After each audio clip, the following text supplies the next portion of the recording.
magandang tanghali. Opo. Ready na po? Wait lang po, i-steam pa po. Sige. Ma'am, okay lang bang ipa-pick up ko na lang sa Lalamove? Kaya po, text po ako sa inyo pag magpalalamove na po. Okay. Welcome to my day. Magandang araw sa inyo lahat. At today is day 12 of 100 and I'm on my way to my gig FBM Philippines. Yung kausap ko ay si Ma'am Biata ng Gardini E. Rodriguez. Kung naghahanap kayo ng Amerikana maganda, pumunta kayo sa Gardini sa may E. Rodriguez kasi sharp looking tayo. Nax sharp looking. Ayan o, ang aga-aga pa. Ano pa lang, alauna pa lang, pero ang traffic na ng Shaw Boulevard. Hello, Klang. Chloe. Hello? Asan ka na? School ka na? Asan ka ako? Hindi ka ba na late? Hindi naman. Mag-update ka sa akin. Okay. Sige, bye-bye, love you, bye. Kailangan alam mo kung nasan sila. I don't need to tell her exactly what to do with her day, but at the very least, I want to know what she's doing with her day. Na mahirap kapag when you're a parent and you have a daughter growing older. They're going to find their own identities. They're going to find their own preferences, yung mga gusto at ayaw nila. You can only do so much into shaping them to what kind of person they're going to be. Inevitably, they become their own human being. Sila yan. Na parang tayo, di ba? Pag nung na-raise tayo ng magulang natin, they raised us into a certain preferences na gusto nila para sa atin. But inevitably, as we go on in life, meron tayong sariling choices na wala naman sa tinuro sa atin. Hopefully, yung mga choices, di ba, habang lumalaki tayo, will be dun sa positive, sana hindi sa negative. Tsaka iba na talaga ang generation ngayon. Mas maaga silang tumalino kumpara sa atin. Aminin natin 'yan, di ba? Iba yung yung intellect, iba yon doon sa wisdom. Ang wisdom can only be learned by through experience. Ang intellect, say for example, technology and whatnot, mas maagang na-expose yung mga kabataan ngayon kasi mas available sa kanila yung mga choices. Hala, maluwag na tong park na to, itong area ng itong tulay patawid ng EDSA along Shaw Boulevard. Dito na ako ngayon sa parking ng Capitol Commons. May pagkaswerte ako sa parking. Napapansin ko yan, hindi ako gaanong hirap maghanap ng parking. 80% of the time, pag dumarating ako sa punong parking, lagi may paalis sa madadaanan ko. Lagi yan, sakto, tsamba, lagi may paalis. Nasa gym na tayo ngayon. At leg day tayo ngayon. So, ating warm-up set ay 25. Yung bar kasi 20 yan eh. So 70 kilos ang ating warm-up.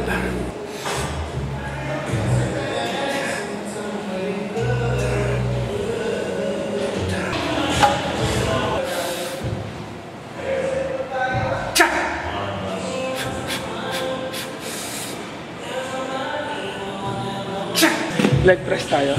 So this is 80 plus 80, 160 plus 200 kasi 100, 200 plus 160.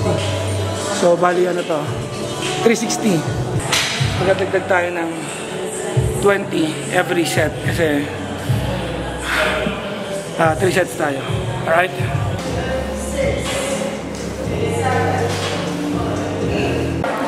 Dagdag tayo ng 2.15, so 30.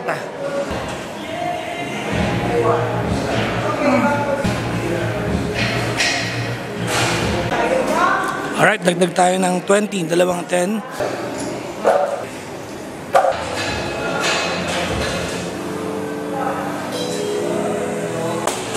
So tapos na tayo mag-legs, guys. Ang lala ng sakit ng legs ko ngayon, sobrang lala. Before 4 o'clock, nandun tayo sa FBM Philippines. Naligo naman ako sa bahay. Kaya cool shower na lang dito. Hindi ko pa rin kaya yung hindi nag-shower bago mag-gig. So, importante sa akin na freshened up.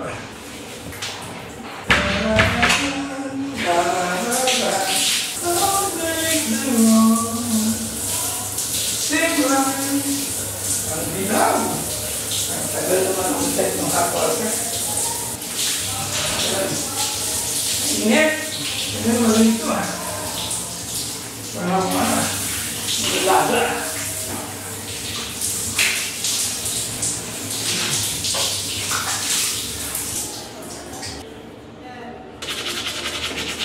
Bisa tayo. Suklay na lang. Sa kotse na ako magsusuklay. Ang call time ko kasi sa FBM ay 4:30.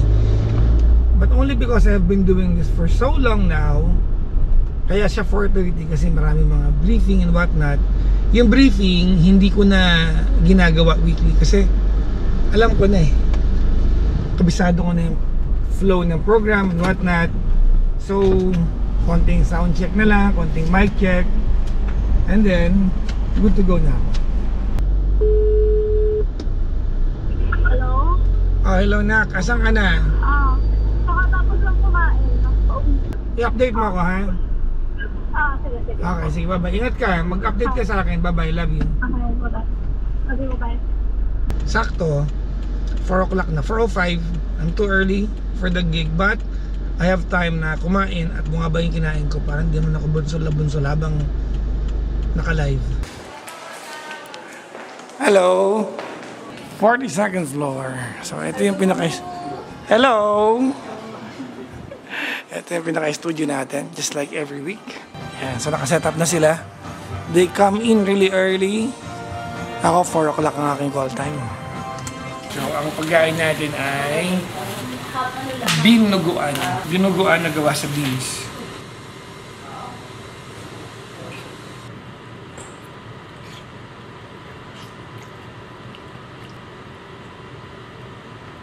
At ayun si Mother Giselle, oh. Hello! Ayan, Hi, Papa Jack! The Giselle Sanchez. Wow, may DJ siya! Parang club manager ako. Sa mga GRO, maromansa o ugay-ugay. GRO. Sorry Bisaya lagi ko. Ayan. GRO. Yan po si Mother. Ito si Missy. Yes, si Missy, ang makeup artist. So, nasa rehearsal kami ulit ng bagong segment na binibining Cash Panalo. Ang daming tao para maitawid namin yung show na ito. And then, mechanics. Ganyan. Let's explain how this works. Tapos, Ang hirap itawid nito. Production. Pero sali naman na ako. itatest ang kanilang acting skills. And then, Actingan pa pala. Ready. So, we are on our first break ng aming live. So, pag break namin, ganito, kanya-kanya, lahat nagpupulasan, walang matitira sa set. Second break for the evening, 2 minutes lang daw yung break namin. Bakit parang break? 2 minutes lang pala. That's just 120 seconds, no? Break time again, nagpulasan naman ang lahat. Ang oras, 8:25. We're almost done for the evening. We are going to be until 10 p.m. here.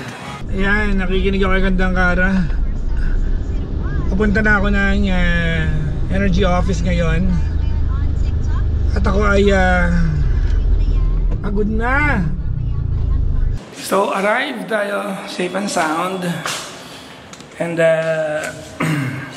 stressed dahil nasa event tayo.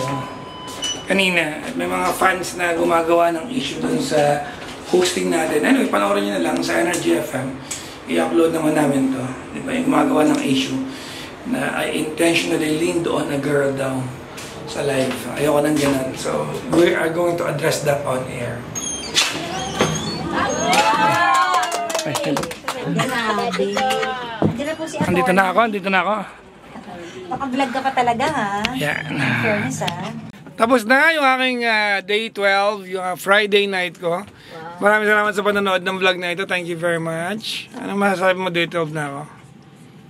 Keep moving. Bulol na ako. Mas pagod na Ako kasi pagod na eh. Pagod tayo today, no? Yes. Pagod. Maraming salamat sa panonood. Thanks for watching Daily Vlogs. Bye-bye. Bye-bye po.